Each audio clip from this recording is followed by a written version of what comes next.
우리가 좀 전에 불렀던 찬양 가운데 마음이 상한 자를 고치시는 주님, 하늘의 아버지께서 나를 주관하사 주의 의의 길로 인도하사 우리를 자유케 해달라는 영광의 그 기도가, 찬양이 우리의 마음에, 우리의 심령에 힘이 되기를 원합니다. 오늘 선포되는 이 말씀이 여러분들에게 또한 은혜가 되어지고 기쁨이 되어지기를 원합니다. 오늘은 요한계시록 내용 중에서 두아디라 교회에 대하여 네 번째 시간을 다루려고 합니다. 오늘은 건강한 교회란 무엇인지에 대해서 나누려고 합니다.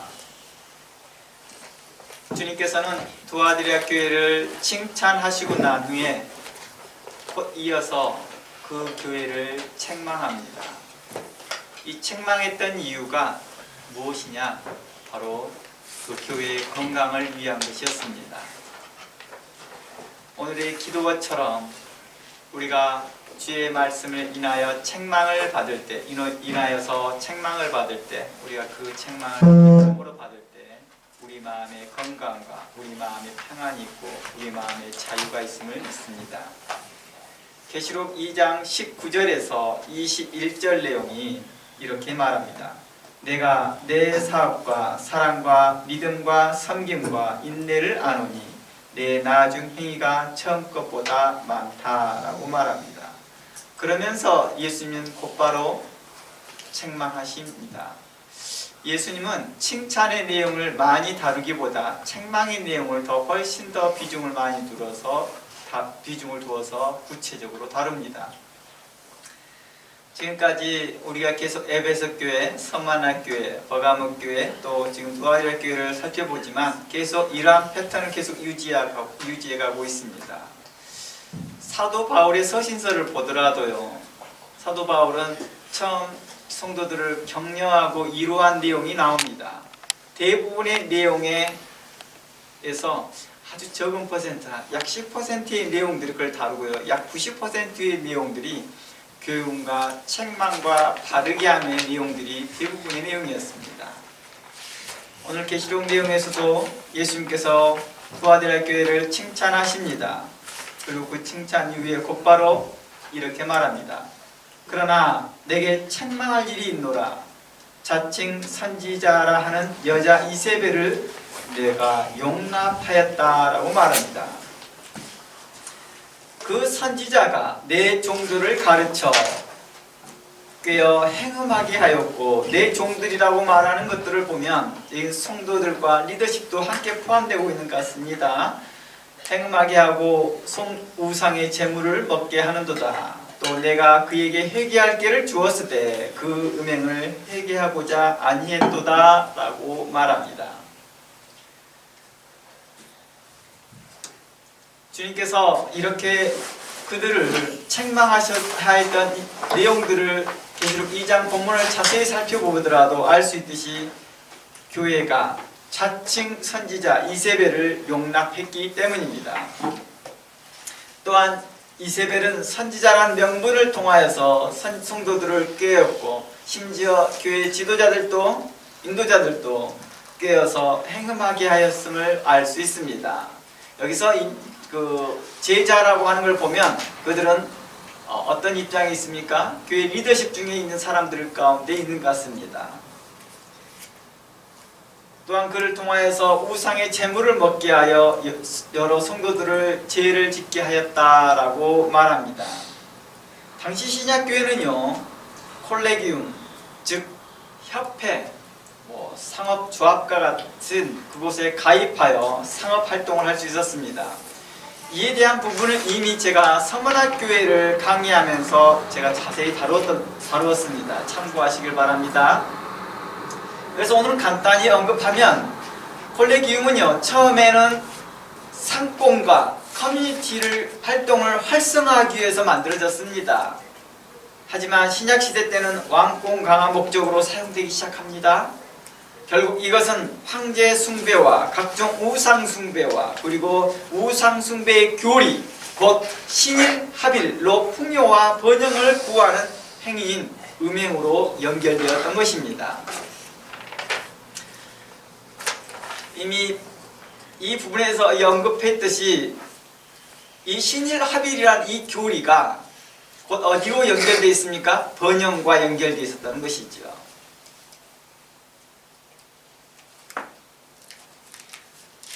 그러니까 그들이 음행을 자신의 마음이 타락하여서 간 것이 아니라 교리에 따라 움직이기 때문에 그들의 행위의 정당성을 가졌다는 것입니다. 도덕적으로나 윤리적으로 전혀 양심의 가책을 느끼지 않았던 것이죠. 우리 그런 거 있죠?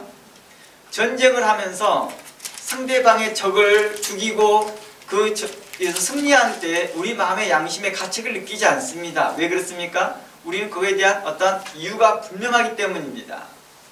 이처럼 그들의 행동에 이유가 있었던 것이죠. 신일합의를 통하여서 그것들이 정당한 교리이고 그것이 바로 구원과 연결되어 있었던 것이죠. 그리고 그 구원은 풍요와 번영과 연결된 내용이었습니다. 그러나 서문학교회는요, 이러한 교리들이 잘못된 걸 알았기에 그들은 정결한 성도의 삶을 위해 여러 혜택과 편리를 포기합니다. 콜레기움에 가입하게 되면 여러 가지 혜택이 있고 직업적 혜택이 있었으나 그런 혜택과 편리를 포기하였고 스스로 궁핍을 선택하였던 것입니다. 하지만 이러한 상황에서 신약교회 성도들 중에 직업활동을 위해 이러한 모임에 참여하는 것이 불가피한 상황을 만나게 되어지게 됩니다. 그 대안으로 그 해결책에 귀를 기울인 것이 바로 발람의 교훈과 니골라당의 교훈이었던 것이죠. 그들은 이혼론적인 구원론을 설파합니다. 예수 그리스도의 십자가로 말미암아 죄가 다 용서되었다. 그러니 이제는 너의 영혼은 정결케 되었다. 이제 은혜 안에 거하게 되었기 때문에 이제 육으로 짓는 죄는 결코 영혼에 영향을 주지 않는다. 영혼의 구원에 결코 영향을 주지 않는다라고 가르치는 것입니다. 오늘날 이들의 교훈을 영주주의 교훈이라고도 합니다. 이러한 교훈 속에는 풍요의 신앙과 번영신학과의 분명한 관계성이 있다는 것입니다. 오랫동안 예수를 믿어도 생활이 나아지지 않고 다른 사람들은 점점 생활이 나아가는 것 같고 좋아지는 것 같고 형편이 풀리는 것 같으나 자신은 예수를 믿은 시간이 오래되었음에도 불구하고도 여전히 가난 가운데 있고 어려움 가운데 있고 병은 치료되지 아니하고 문제는 해결되지 않고 그대로 고립되어 있는 것처럼 보입니다.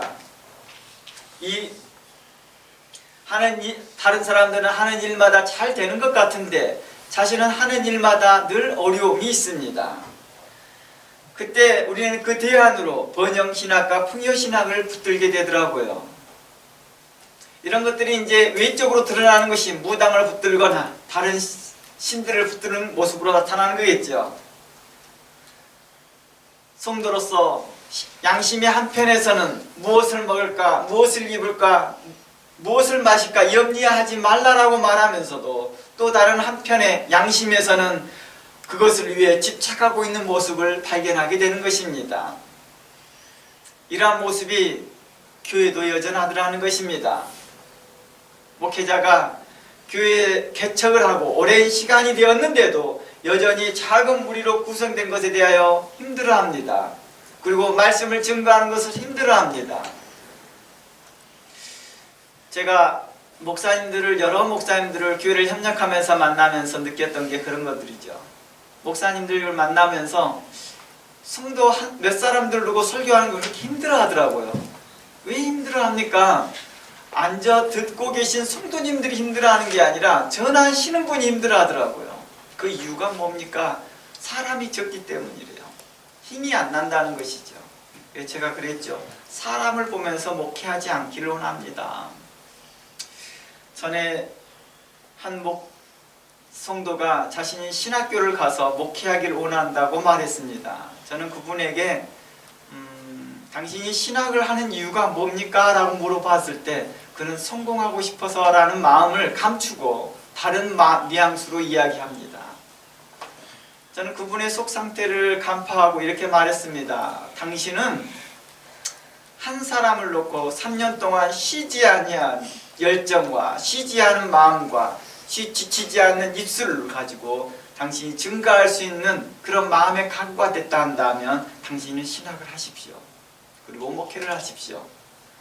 그러나 만일 사람 때문에 당신의 힘이 약해지고 사람 때문에 당신이 증거하는 그 메시지가 달라진다 한다면 차라리 신학을 하지 않는 것이 좋을 것 같습니다. 제 말은 신학하는 것 자체를 부정하다고 말하는 것이 아니라 신학을 통하여서 당신이 목사 안수 받는 것을 이야기하는 것입니다 라고 말했죠. 당신에게 신학을 하는 걸 추천합니다. 그리고 신학을 공부하는 것이 도움이 된다라고 봅니다. 하지만 그 신학을 통하여서 당신이 목사가 되어서 뭔가를 성공을 바라고 있고 뭔가를 바라고 있다 한다면 차라리 목사가 되지 않는 것이 당신에게 유익한 편이 될 것 같습니다 라고 말했습니다. 오늘날 여전히 많은 목회자들이 사람으로 인하여서 힘들어하고 있습니다. 무엇을 마실까, 무엇을 입을까, 무엇을 먹을까에 대한 염려하듯이 말입니다. 사람들이 더 많이 모이기를 바라며 다양한 성장 세미나를 이곳저곳 참석하기도 하고 이곳저곳에 귀 기울이기도 하는 것입니다. 어떻게 하면 사람들을 더 많이 모을까? 이런저런 방법들을 고안해내고 있더라는 것입니다. 어떻게 하면 성도들을 바르게 교훈할까? 어떻게 하면 내가 하나님의 말씀을 더 심도 있게 깊이 있게 연구할까? 관찰할까? 살펴볼까? 말씀을 증거할까에 대한 고민이 아니라 어떻게 하면 사람들을 더 모아볼까라는 데 많은 고심을 하고 있더라는 것입니다. 이와 같은 맥락이지요. 이게 바로 번영신학과 풍요신앙에 오랫동안 노출되어져 있기 때문이라는 것입니다. 오늘 불렀던 찬양 가운데에서도 이러한 내용들 나옵니다. 진정한 부흥이 무엇인가에 대해 설명하고 있습니다. 마음이 상한 자를 고치시는 주님, 하늘 아버지 나를 주관하여 주시옵소서. 지금 이 초점이 어디 있습니까? 한 사람 개인에 있었습니다. 나를 주관하여 주시옵소서. 주의 길로 우리를 인도하여서 나를 자유케 하여 주시옵소서. 내 마음이 상하여 곤비하였고 어려우나 나를 자유케 하여 주시옵소서. 내가 세상 것에 얽매이지 아니하도록 나를 자유케 하여 주시옵소서. 그리하여 내게 세일을 행하사 나로 뭘 하게 하라고 말하냐? 부흥케 하옵소서라고 찬양합니다. 이 찬양 가운데 세일을 행하사 부흥케 해달라고 하는 이 내용이 그 자신의 개인의 부흥이었습니다. 변화와 성장과 성숙과 하나님 앞에서 장성한 자로서의 모습을 원하였던 것이겠죠. 부흥케 하여 주시옵소서. 그리하여 내가 주 뜻대로 살기를 원하나이다. 내가 의에 줄이고 목마르오니 성령의 기름을 내게 부어주시옵소서. 이 말이 곧 부흥을 요청하였던 것이지요.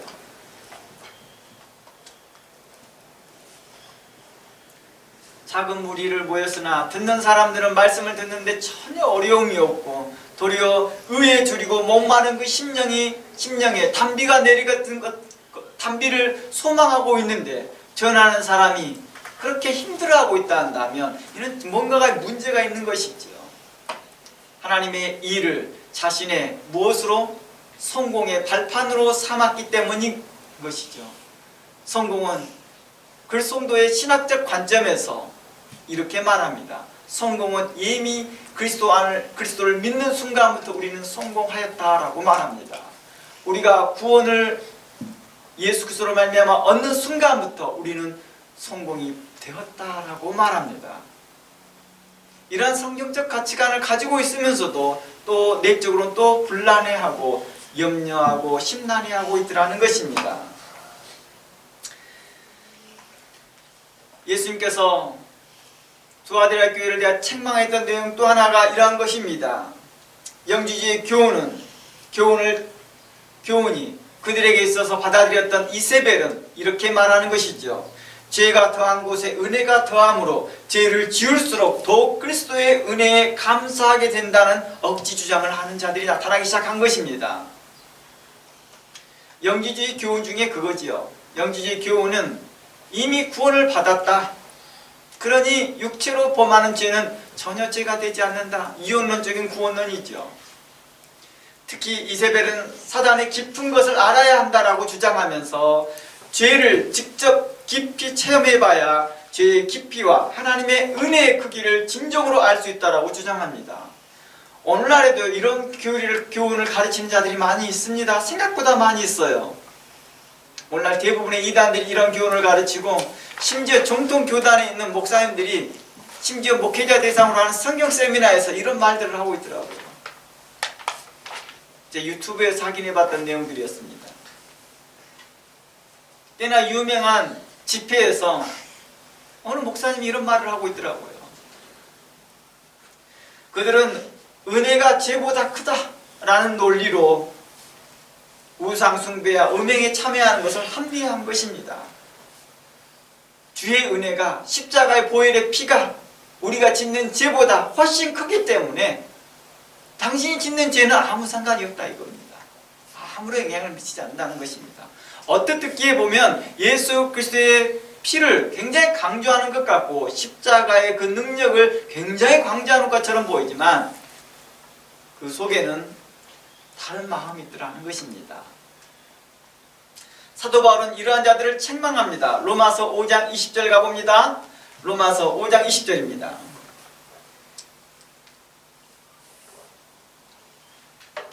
율법이 가입한 것은 범죄를 더하게 하려 함이라. 그러나 죄가 더한 곳에 은혜가 더욱 넘쳤나니 이는 죄가 사망 안에서 왕노릇한 것 같이 은혜도 또한 그 의로 말미암아 왕노릇하여 우리 주 예수 그리스도로 말미암아 영생에 이르게 함이니라 라고 말합니다. 오늘 많은 거짓된 자들이 이 말씀을 오해한 것이지요.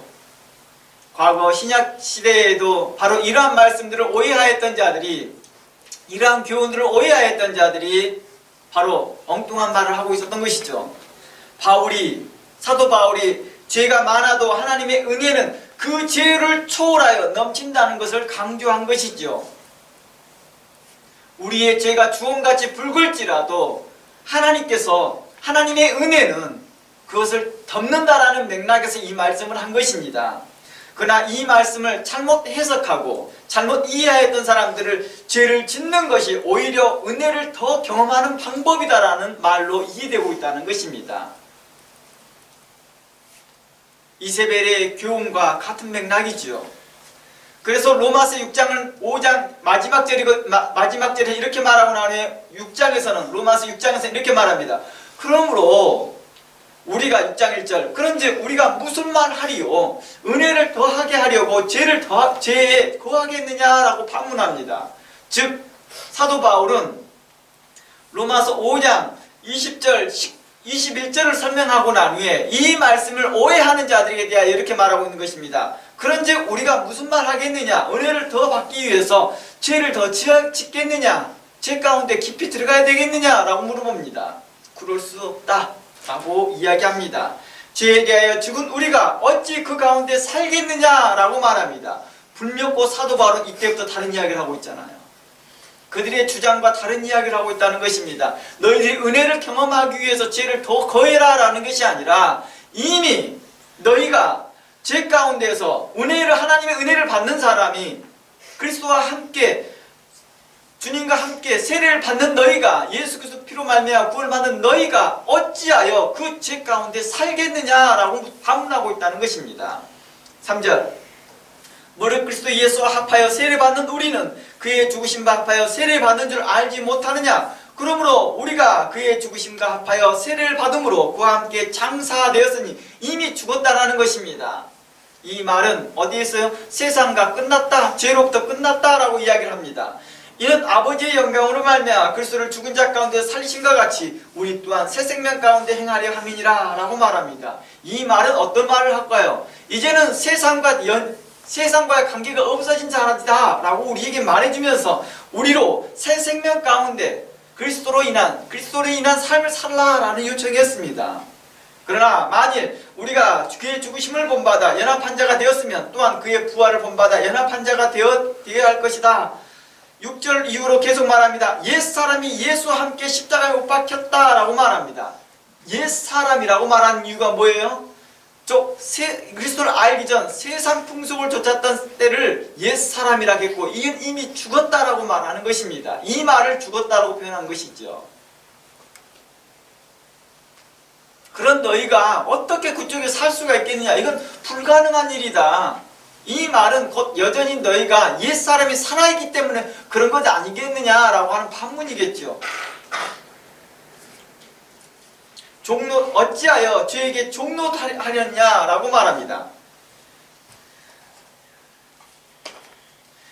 실상 6장 전체가 그 내용을 다루고 있습니다. 14절 죄가 너희를 주관치 못하게 해라 라고 말합니다. 20절 너희가 죄의 종이 되었을 때에는 의에 대하여 자유하였으라. 21절 너희가 그때 무슨 열매를 맺었뇨? 이제는 너희가 그 일을 부끄러워하나니 이는 마지막에 사망이니라. 그러나 이제 너희가 죄에서 해방되고 하나님의 종이 되어 거룩함에 이르는 열매를 얻었나니 이는 마지막은 영생이니라. 죄의 싹은 사망이요 하나님의 은사는 그리스도 예수 안에서 있는 영생이다 라고 마무리하면서 그 다음 7장 8장으로 연결되어진 내용들입니다. 로마서 한 부분만, 한 챕터만 살짝 인용해서 자신이 원하는 말들을 했던 것이죠. 당시 이러한 정황을 보아서요, 당시 신약교회에 어려움을 주고 있는 니고라당의 교훈과 발람의 교훈이 두아디라 교회만이 있지 않았다는 것입니다. 당시에 두아디라 교회에도 굉장히 상당히 많은 영향을 주었던 이 내용들이 다른 신약교회에서도 같은 내용의 어려움이 있었다는 것이죠. 그것이 바로 에베소 교회, 또 서문학 교회, 두아디라 교회에도 나타났던 문제입니다. 특히 두아디라 교회와 버가모 교회는 굉장히 많은 흡사한 부분이 많이 있습니다. 그중에 이제 두아디라 교회에서는 이세벨이라는 자칭 선지자가 나타나서 이제 발람의 교훈을 가지고 그는 일하기 시작합니다. 그는 자칭 선지자로서 역할을 했던 것이죠. 그는 구약의 발람이 그랬듯이 그녀는 교회에서 선지자 노릇했던 것이지요. 발람이 이스라엘을 미혹하여 바알에게 절하고 음행하였던 것들처럼 이세벨도 발람의 교훈을 그대로 답습하여 교회를 영적으로 도덕적으로 병들게 하였던 것입니다. 참고로 제가 그 구약의 그 사건을 잠시 다뤄보겠습니다. 이세벨이란 이름이 구약에도 나오거든요. 같은 이름이 구약에 나오는데 아이러니컬하게도 정말 정밀하게도 이렇게 맞습니다. 구약에 이스라엘 왕이었던 아합의 왕의 아내가 바로 이세벨이었습니다. 아합과 이세벨이 이스라엘에 뭘 들여왔느냐 하면 바알과 아세라상을 이스라엘에 들어온 자들입니다. 바알과 아세라는 무엇이냐고요? 그들은 바로 풍요의 신이었습니다. 번영의 신이었고요.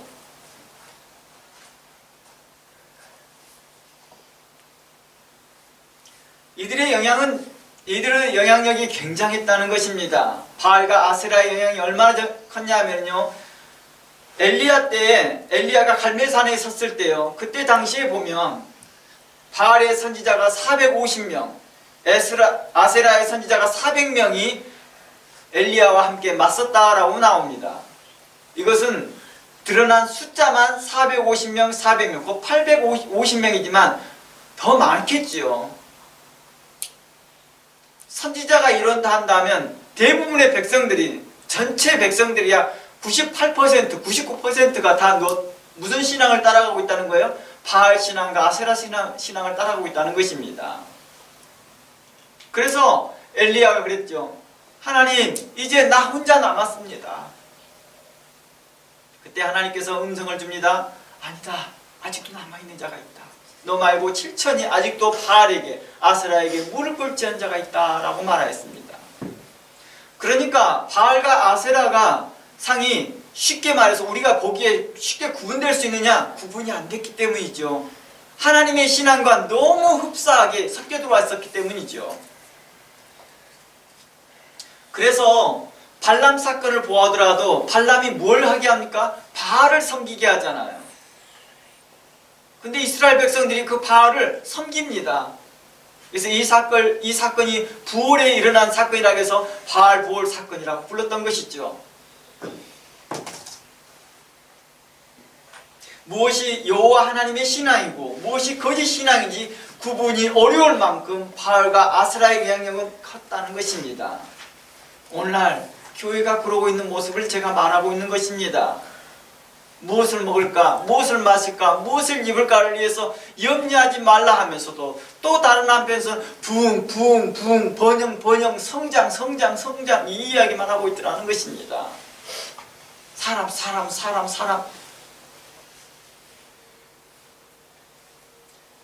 찬양은 불명코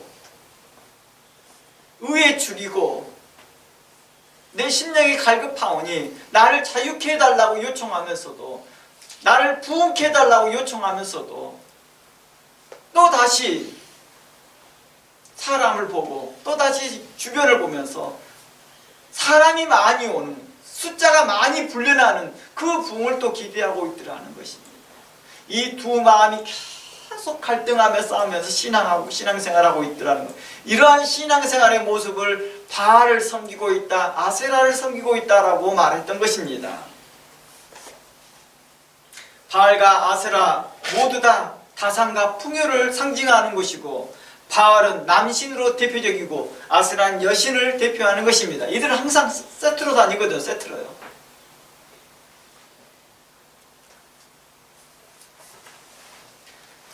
바알과 아세라 신앙은 여전히 신약시대에까지도 남아있었던 것이죠. 그래서 주님께서는 계시록의 버가모 교회에 대해서 에베소 교회를 향하여서도 뭘 말했습니까? 너희 안에 발람의 교훈이 있도다. 니골라당의 교훈을 따르는 자들이 있다라고 말했던 것입니다.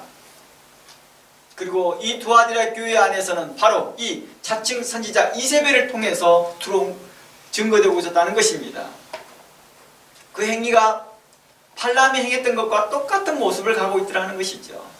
성도들을 음행에 빠지게 하고 풍요에 빠지게 하더라는 것입니다.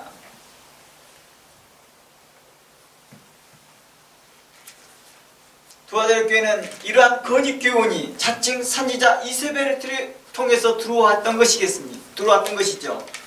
어떻게? 조금 전까지 칭찬 들었던 두아디라 교회에 이런 거짓된 교훈이 들어올 수 있었을까요?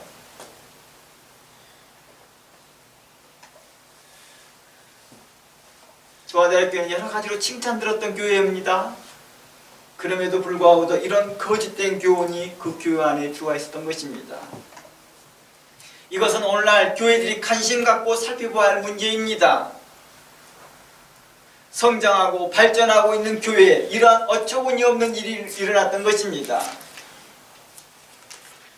모두가 한마음으로 사랑과 믿음과 섬김이 있는 교회에 영적 타락과 방종의 태도가 나오게 된 것입니다. 모두가 칭찬하고 주변에서도 본받고 싶어하는 두아디라 교회에 또 다른 이면이기도 했다는 것입니다.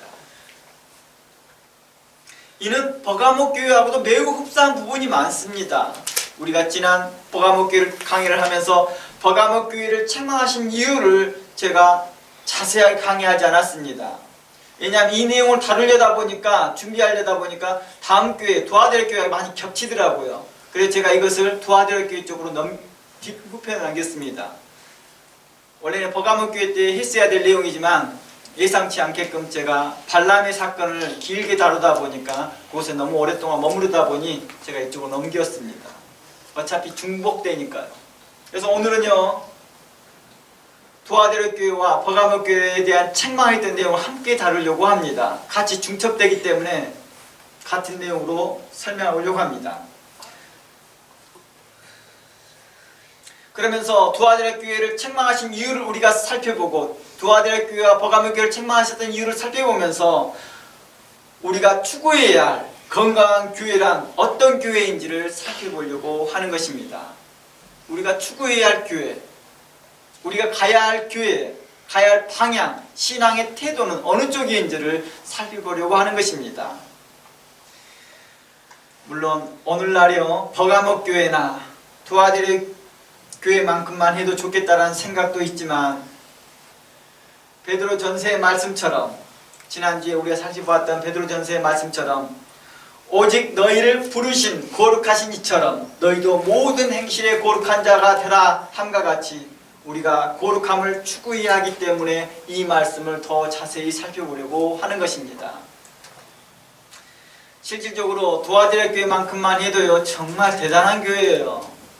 지난번에도 계속 요한계시록을 강의하면서 말했지만 에베소 교회만큼 하는 것도 대단한 교회고요, 버가모 교회만큼 하는 것도 대단한 교회예요. 도와드릴 교회만큼만 하더라도 정말 대단한 교회거든요. 이렇게 대단한 교회를 주님이 책망하셨다 한다면 우리는 경각심 있게 들어봐야 될 거라는 것입니다. 왜 주님은 책망하셨을까를 생각해 보라는 것입니다.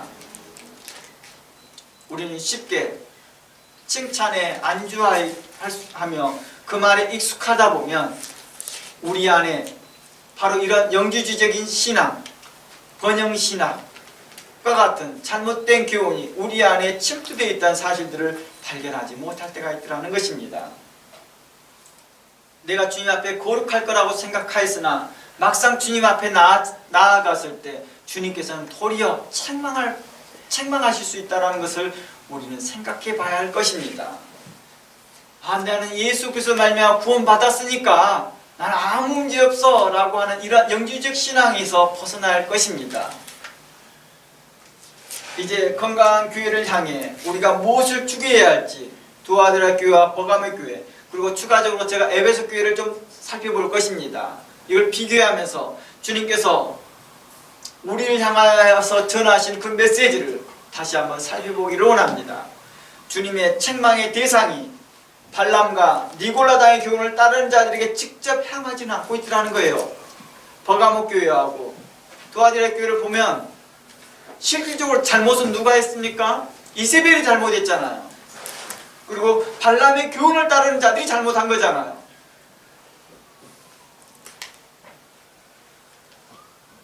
그런데도 불구하고도 이러한 교훈을 용납하고 있는 두아드라 교회와 버가모 교회를 향하여 예수님은 책망하였더라는 것입니다.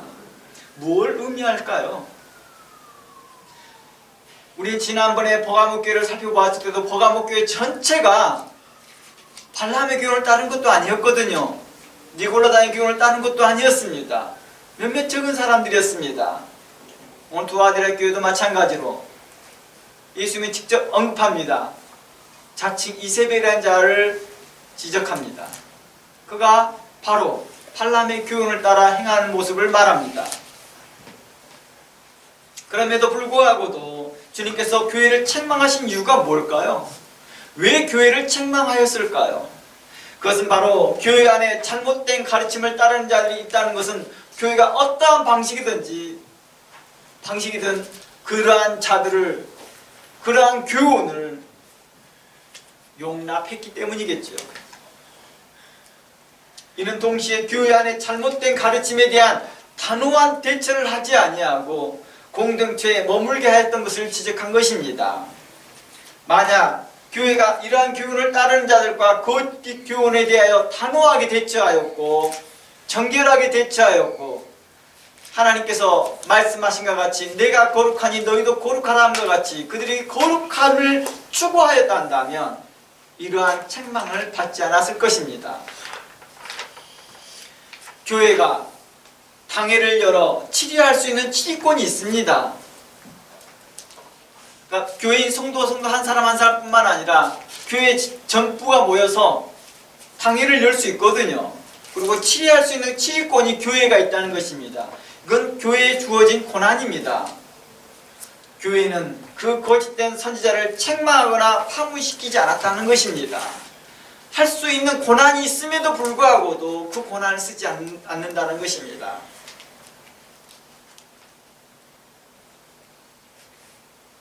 이건 직무유기라고도 합니다.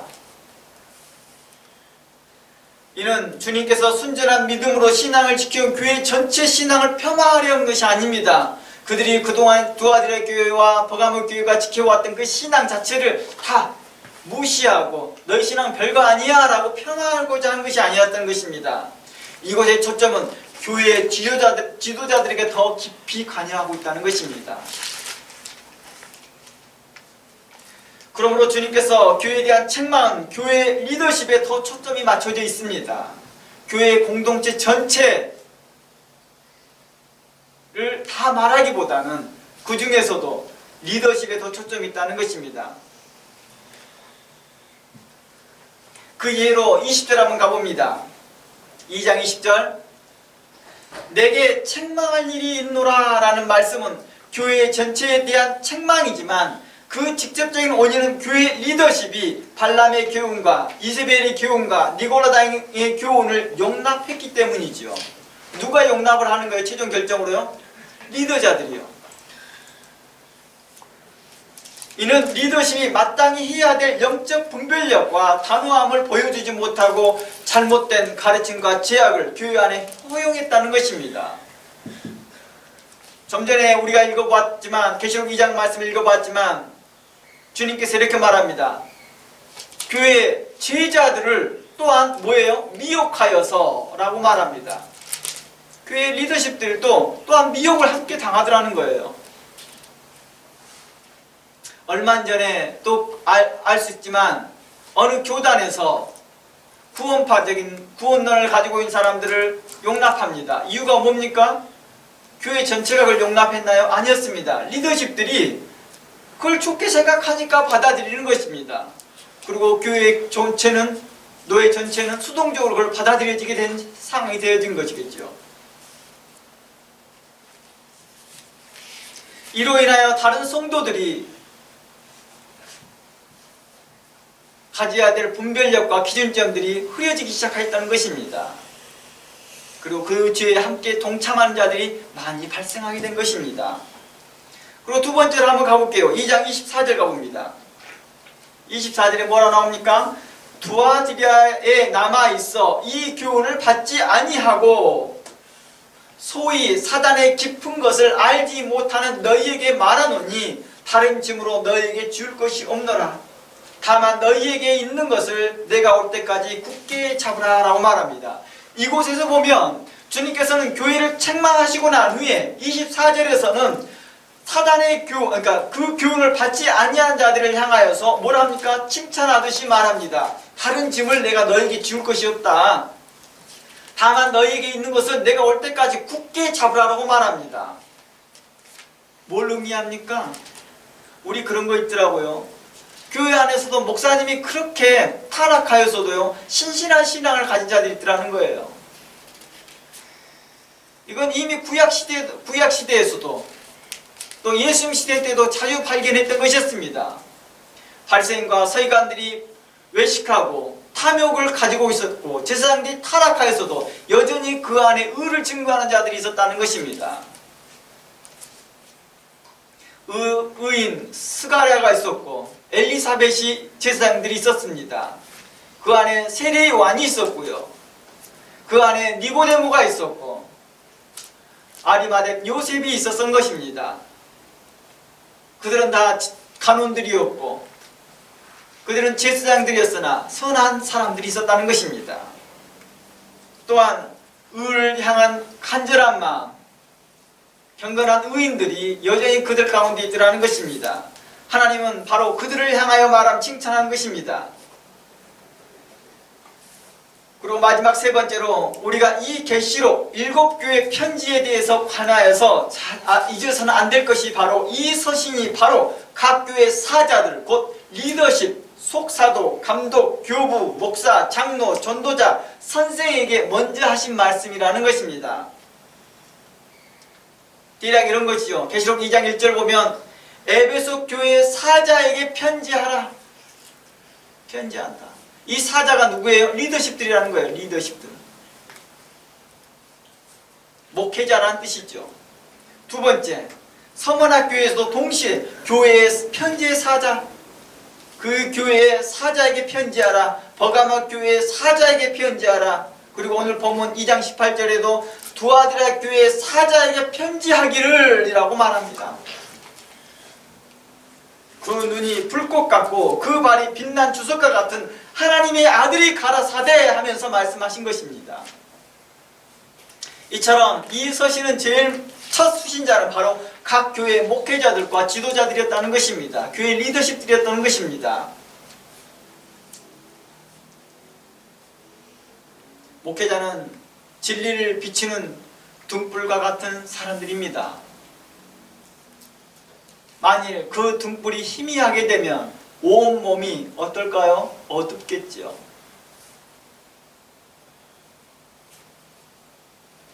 잘못된 조명으로요, 진리가 왜곡되지 않도록 하는 것이 목회자의 사명입니다.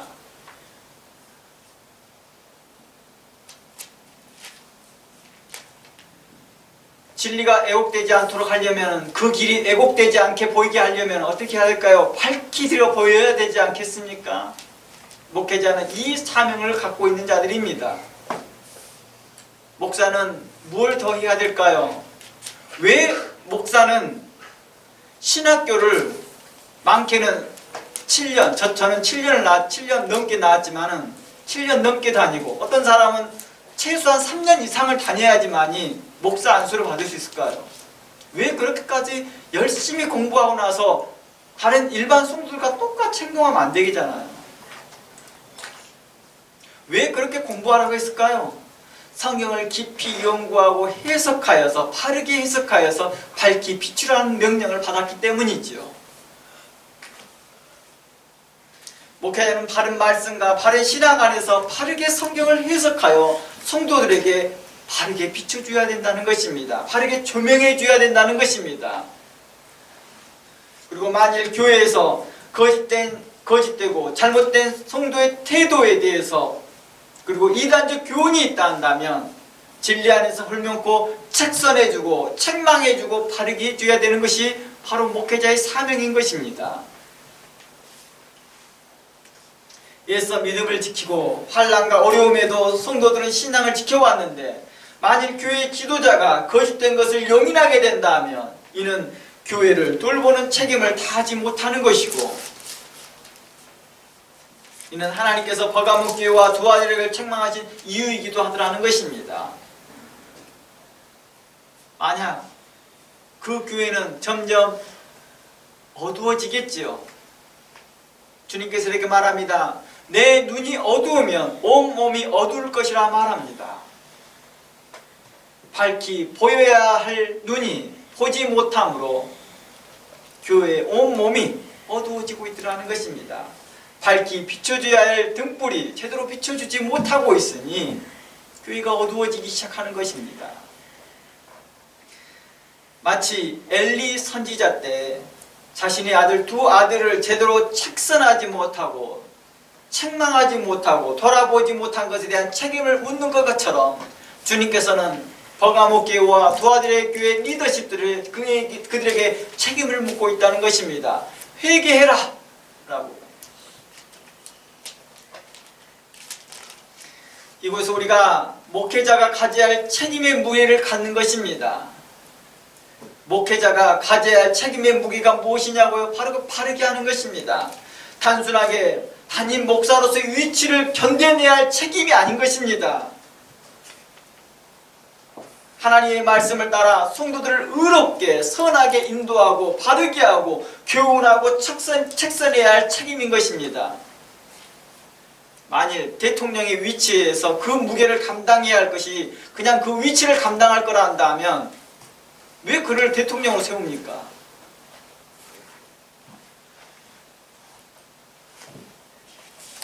그러므로 이것은 단 한마디로 양육이라고, 목회라고 할 수 있는 것이죠. 그들을 책선하고 바르게 하고 교훈하고 바르게 하여서 하나님의 사람으로 세우게 하는데 온 전심을 다하라는 것입니다. 자기의 목숨을 내어놓을 각오로 사람을 의지하지 아니하고 오직 진리만 바라보고 그 빛을 비추어야 한다는 것입니다. 어느 때는요, 목회자로서 외로울 때도 있고요, 어느 때는 힘들 때도 있고, 어느 때는 감당하기 어려운 폭풍과 파도가 있을 때도 있습니다.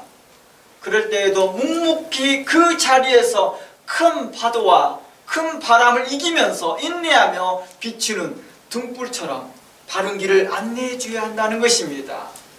희미한 불을 비추는 것이 빛이어서 되는 것이 아니라 밝은 빛을 비춰야 된다는 것입니다. 주님, 저는 폭풍도 이겼습니다. 저는 큰 파도도 이겼습니다. 저는 그 자리에 있습니다.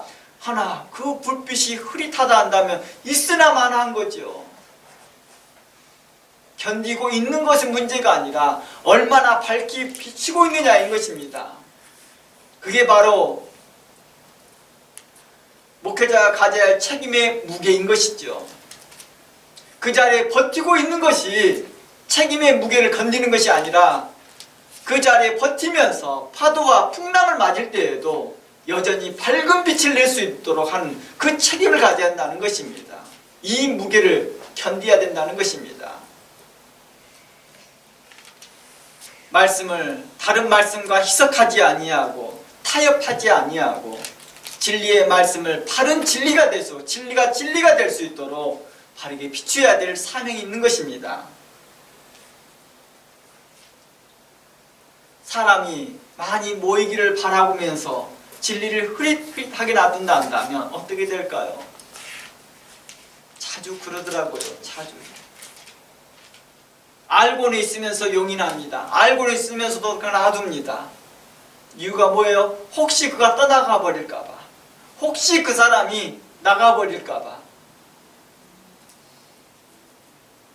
오늘날처럼 교회가 정말 곳곳에 많이 있는데 그들이 나가면 또 다른 교회 갈 걸 알고 있으면서도 신학적으로 다른 교회 간 것이 전혀 문제가 되지 않는 걸 알고 있으면서도 머리로는 알고 있으면서도 마음으로서는 그렇게 이해가 되지 않는다는 거예요.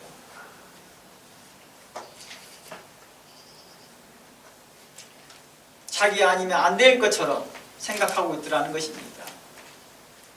자기가 아니면 안 될 거라고 생각하는 그 마음을 가지려면 어떻게 해야 돼요? 자신이 진리를 증거하는 데 있어서 전심을 다하면서 자신이 증거하는 그 진리 안에서 확신 가지고 증거할 때에 이 말이 이해가 되긴 하겠죠. 나 아니면 안 된다라는 말은요. 그러나 다른 목적에 있어서 나 아니면 안 돼, 우리 교회 아니면 안 되는 것처럼 그렇게 안절부절하고 있더라는 것입니다. 뭐 하지 않으면서요? 밝은 빛을 비추지 않으면서 말입니다. 즉 주님께서는 교회를 향한 책망은 교회 전체의 신앙을 폄하하려는 것은 아니었습니다. 교회 내에 암처럼 퍼지는 죄악을 뿌리 뽑기를 원하시는 마음으로 주님께서는 말씀하신 것입니다. 이 책망은 거짓된 자들이 공동체에 있는 것을 가볍게 생각하지 말라는 경고입니다. 누구에게 향한 것입니까? 리더십들에게요. 목회자들에게요. 혹 소수의 사람들이 이단적 교훈에 빠져 있다 할지라도 그들의 존재와 활동은 교회 전체 영적 건강에 심각한 영향을 줄 수 있다는 것을 말해주고 있는 것입니다. 광야교회 때요, 발람을 통해 일어난 바알볼 사건을 통해서 알 수 있듯이요, 은밀하게 있다가 문제가 발생하기 시작하니까 어떻게 해요? 순식간에 공동체 전체에 병들게 하였던 것을 우리는 기억합니다. 이들은 마치 공기 중에 독감이나 코로나 바이러스처럼 오랜 장복기가 끝나 활동기가 시작되면요, 순식간에 확산되는 것 같습니다. 잠복기가 있고요, 그 잠복기 동안에 분별이 안 될 수도 있습니다. 그러나 예민한 사람들은 이걸 보기도 하지요. 목회자들에게 바로 영적 예민성, 민감성을 가지라는 것입니다. 그래서 이러한 거짓된 가르침은 영적 오염과 같습니다. 영적 오염물과 같다는 것입니다. 오염물질이 있으면 빠르게 다른 사람에게 영향을 주고 공동체 전체 분위기를 흐리게 하는 것들처럼 이런 오염물질이 있을 때 빨리 처리하고 제거하라는 것입니다. 혹 그 교훈에 물들지 않는 신자들에게도 진리에 대한 기준에 대한 혼란을 주더라는 것입니다. 그래서 잠재적으로 거짓된 교훈에 빠질 수 있다는 것입니다. 그러니 뭐 하라는 거예요? 미리 그런 문제들을 해결하라는 것이죠. 그리고 발견됐다면 즉각 대처하라는 것입니다. 마치 적은 누룩이 온 덩이에 퍼지는 것들처럼 소수의 잘못된 사상이나 행위가 교회 내에 방치되면 마치 누룩이 빵 전체에 퍼지듯이 곰팡이가 전체에 퍼지듯이 점진적으로 다른 신자들에게 영향을 미치더라는 것입니다. 그리하여 교회의 전체 순수성과 교회의 표지와 거룩성을 훼손하더라는 것입니다. 그러나 만일 이런저런 일로 미루게 되면 어떻게 합니까? 현재 있는 건강한 사람들까지 병들게 하더라는 것입니다. 또는 그들이 결국에는 공동체에서 떠나게 되더라는 것입니다. 처음에는 그 공동체를 붙들고자 하여서 그 공동체에 사람을 많이 모으고자 하여서 그를 용인했으나 결국에는 그 공동체에 다 해산되고 말더라는 것입니다. 이런 경우를 저희들은 많이 경험하고 있었습니다. 너무 숱하게 많이 보았습니다. 실상 오클랜드라는 이 작은 도시 안에서도 이러한 일들이 계속 반복되고 있더라는 것입니다. 교회에서 이러한 자들을 쉽게 치료하지 못하는 이유는 한두 가지 방향이 같기 때문이겠죠. 보통 이러한 사람들을 해결하지 못한 이유를 제가 많이 봤거든요. 근데 보통 이런 묵인하는 경우를 보면 예를 들어서 함께 핍박받는 입장이에요. 함께 같이 봉사를 해요. 함께 뭔가를 후원을 받거나 후원을 하는 입장이에요. 아니면 정치적 입장이 같거나 또는 헌금이나 예배 참여도가 높은 경우에는 묵인하는 경우가 많더라는 것입니다. 하지만 책선하지 않는 상태로 그대로 방치하게 되어지게 되면 결국에는 어떻게 돼요? 가시와 엉겅퀴가 자라게 해주더라는 것입니다.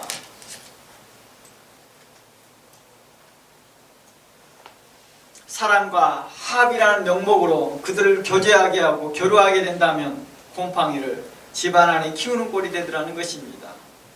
사랑과 합, 이 말을 잘못 이해하니까 결국에는 교회 안에 곰팡이를 키우는 현상이 나타난다는 것입니다. 교회 리더십들은요, 양무리들을 돌보고 보호해야 할 목자로서의 의무가 있는 것입니다. 교회에 대한 회개의 촉구, 이 회개하라는 이 말 속에는 두 가지 의미를 내포하고 있다는 것이죠. 먼저는 그 대상의 교회 리더십과 공동체에 촉구한 것입니다. 이건 바로 교회 내의 잘못된 요소를 빨리 속히 제거하라는 것이겠죠. 그리고 만일 비록 소수일지라도 죄악을 용납하게 되면 결국 교회 전체에 심각한 문제가 될 수 있으니 대처하라는 것입니다.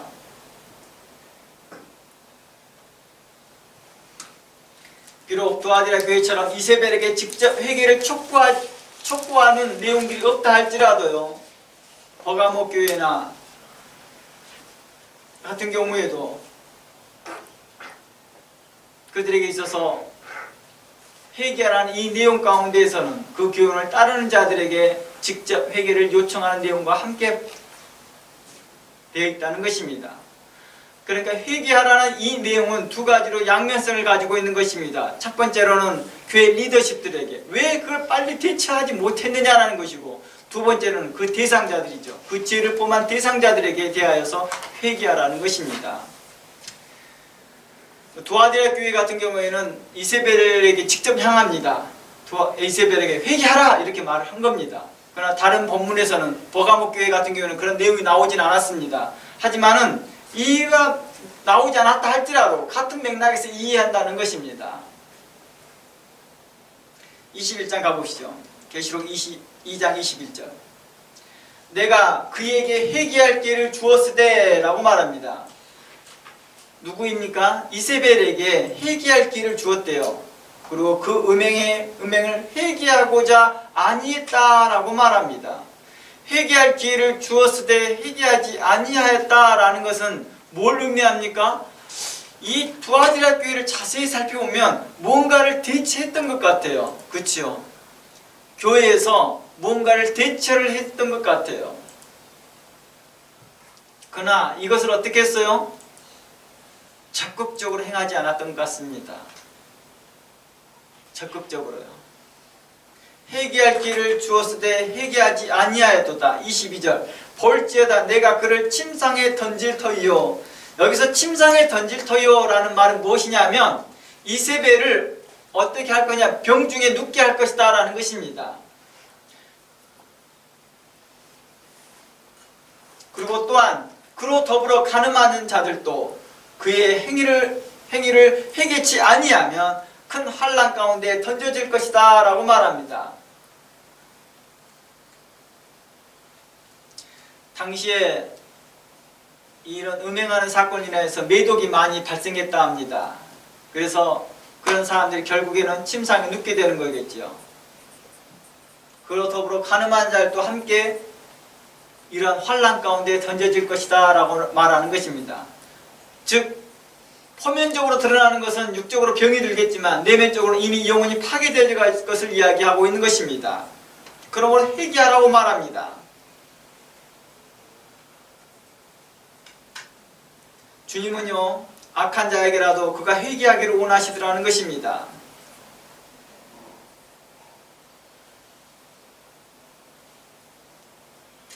우리가 자주 살펴보았지만 에스겔서 18장 23절 말씀에 주 여호와의 말씀이라 내가 어찌 악인이 죽는 것을 조금인들 기뻐하리라 하는 내용입니다. 에스겔서 18장 23절입니다. 악인이 죽는 것을 내가 조금도 기뻐하지 않는다 라고 말합니다. 그가 돌이켜 그 길에서 떠나 사는 것을 어찌 기뻐하지 않겠느냐. 만일 의인이 돌이켜 공의에서 떠나 범죄하고 악인이 행한 모든 가증한 일대로 행하면 살겠느냐. 그가 행한 공의로운 일은 하나도 기억됨이 없다. 그가 범한 허물과 그 지은 죄로 죽으리라 라고 말합니다. 즉 주님께서는 현재의 삶을 이야기하고 있는 것 같습니다. 현재 너가 지금 회개하고 돌아온다 한다면 괜찮다. 그러나 너가 현재 과거에 너가 잘 살았다 할지라도 현재 너가 만약 다시 죄를 보면 죄 가운데 있게 된다면 과거의 일은 기억하지 못하겠다라고 말하는 것입니다. 이곳에서 보면 뭐합니까? 지난번에도 언급했듯이 하나님의 그 오래 참으심은 우리를 향한 사랑과 긍휼의 표현이지 죄를 묵인한다는 의미가 아니었다는 것입니다. 그러나 이것을 잘못 오해하여 이 말씀을 잘못 오해하여서 교회에서는 죄를 묵인하고 있더라는 것입니다. 무엇이라는 명목 하에서 사랑과 긍휼이라는 명목 안에서 죄를 묵인하고 있더라는 것입니다. 방관하고 있고 방치하고 있고 못 본 채 하고 있더라는 것입니다. 다시 초점으로 돌아가 봅니다. 교회에서는 하나님께서는 교회 리더십들이 영적 이 민감성을 가지라고 말하는 것입니다. 좀 더 철저하게 대처하라는 것입니다.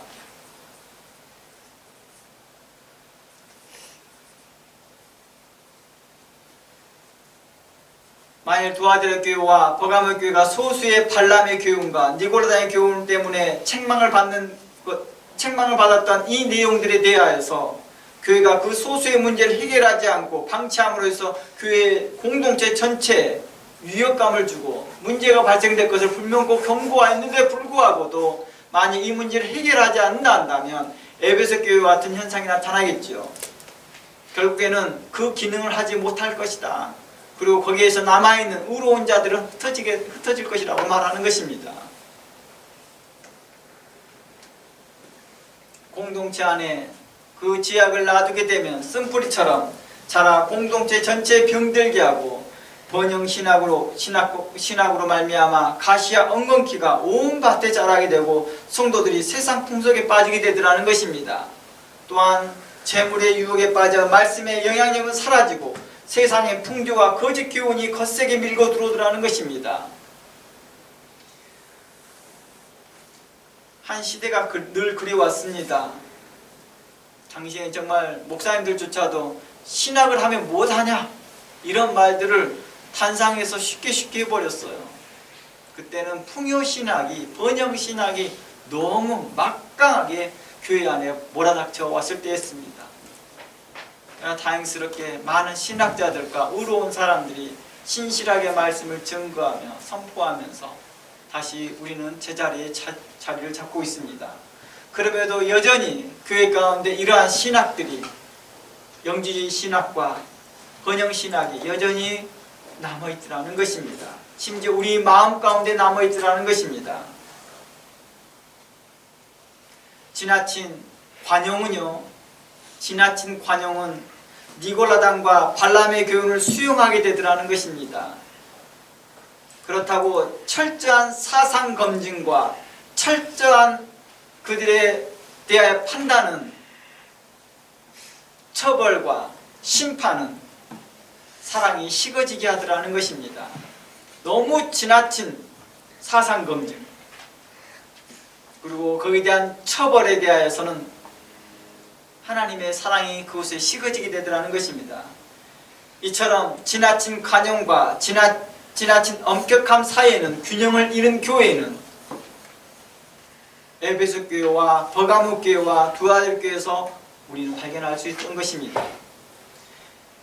에베소 교회 같은 경우 사랑이 어땠습니까? 철저한 사상 검증을 합니다. 처벌합니다. 그래요. 니고라당의 행위를 뭐합니까? 다 미워하게 되고 내쫓아내버립니다. 거짓 사도들을 분별하여 그들을 다 내쫓아내버립니다. 예수님은 이들의 수고와 인내를 칭찬하셨습니다. 하지만 그들의 문제는 뭐였습니까? 진리를 수호하는 과정에서 사랑을 잃어버렸다는 것입니다. 그들은 올바른 교리를 지키는 데 성공을 했지만 그리스도의 가장 중요한 덕목인 사랑을 버려버렸다는 것입니다. 결국 이 엄격함은 공동체를 차갑게 만들었고 예수님은 이들을 책망하셨다는 것입니다. 예수님은 이렇게 말하거든요. 에베소 교회, 나도 한다. 에베소 교회 성도들아, 나도 한다. 리더들아, 나도 한다.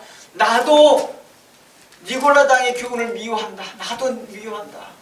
이렇게 말합니다. 그러나 뭐합니까? 그들의 죄는 미워하되 사람에 대해서는 긍휼함을 가지라는 것입니다.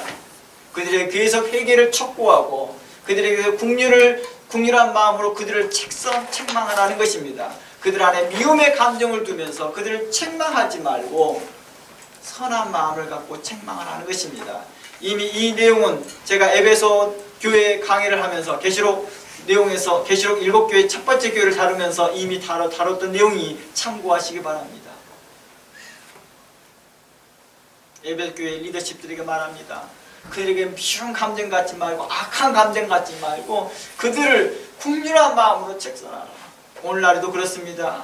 신천지나 다른 어떤 이단들의 모습들을 볼 때 우리는 그들의 교훈들이 우리 교회에 허여 있다 할지라도 그들에게 대해 어떤 마음으로 단호하되 그 마음에는 긍휼한 마음으로 책선하라는 것입니다. 단호하게 대처하되 그 마음에는 여전히 긍휼함을 가지라는 것입니다. 주께 돌아오기를 말하는 간절한 마음으로. 버가모 교회와 두아델 교회는 어땠습니까? 에베소 교회와 정반대의 문제점을 보였다는 것입니다. 그들은 지나친 관용으로 교회 내부에 발람의 교훈과 니고라당의 교훈을 허용했다는 것입니다. 사랑이, 특히 두아델 교회는 뭐였습니까? 사랑이 전보다 더 많아졌대요. 그들의 관용과 긍휼함이 전보다 훨씬 많아졌습니다. 그러다 보니까 뭐예요?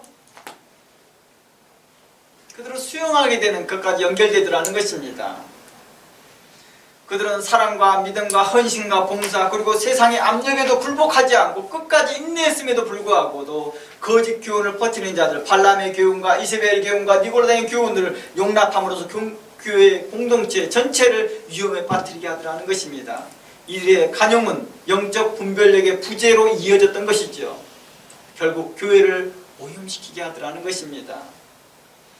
바알보올 사건을 통해서 알 수 있듯이 발람이 은밀하게 이스라엘 족속에게 바알을 섬기도록 유혹하였고 이 사건은 처음에는 작게 시작하였다가 이제 본격적으로 시작될 때는 그 병이 그 문제가 확산되는 것처럼 이 일로 해서 죽었던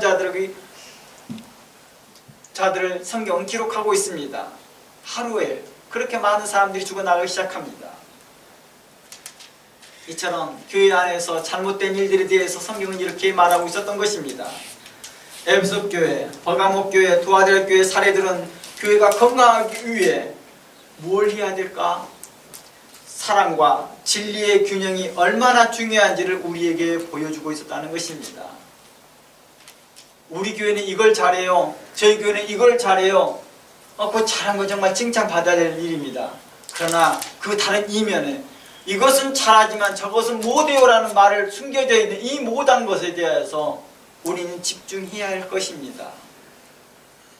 책망받기 싫으니까, 거기에 대해 잔소리 듣기 싫으니까, 이런 소리에 대해서 참견한 소리를 듣기 싫으니까 만약에 감춰버리고 숨기려고 한다면 결국에는 교회는 영적으로 빠르게 훼손될 것이며 진리는 훼손될 것이며 하나님의 말씀은 그거에서 영향력을 잃어버리게 될 거라는 것입니다.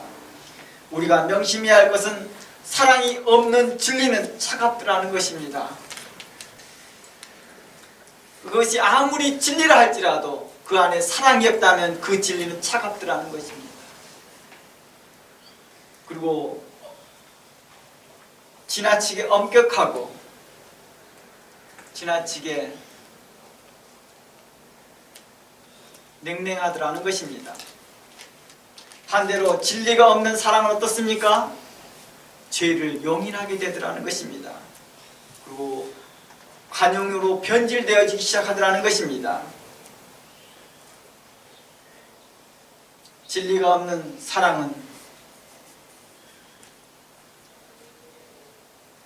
죄를 용인한 관용으로 변질되어져서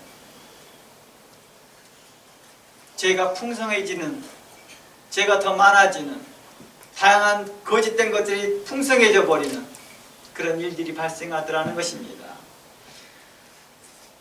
그러니까 이런 데는 뭐예요? 항상 교회는 사람들은 많으나 항상 교회가 우리는 이런 문제 있어요, 저는 저런 문제 있어요, 우리는 이런 문제 있어요, 저런 문제 있어요, 늘 징징징징합니다. 그러면서 뭐랍니까? 이거에 대해서 교훈해주고 책선해주고 바르게 해주게 되면 이 말을 태도로 순종합니까? 못합니다. 늘 하는 말이 그래요. 그래도 저런 핑계대고 이런저런 사람의 핑계를 댑니다. 사람의 마음을 이야기합니다.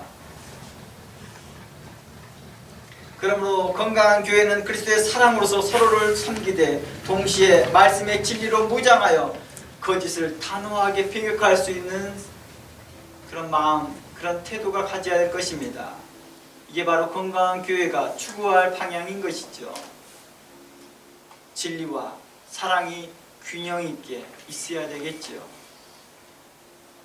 우리 이러한 부분들을 하나님의 거룩한 성경적 가치관 안에서 실행되어야 할 것입니다. 다음 주에요, 제가 이 부분에 대해 조금 더 다루고 마무리를 해보려고 합니다. 오늘 여기까지 나누면서 하나님의 말씀이 여러분들에게 있어서 어떠한 모습이 건강한 교회고 또한 이걸 개인적으로 적용하였을 때 어떠한 신앙이 내게 건강한 신앙을 추구하는 신앙인지를 점검하면서 여러분의 신앙 안에 건강한 신앙 또 건강한 마음으로 하나님 앞에 나아가기를 주의 이름으로 축원합니다. 다 함께 기도합니다. 하나님,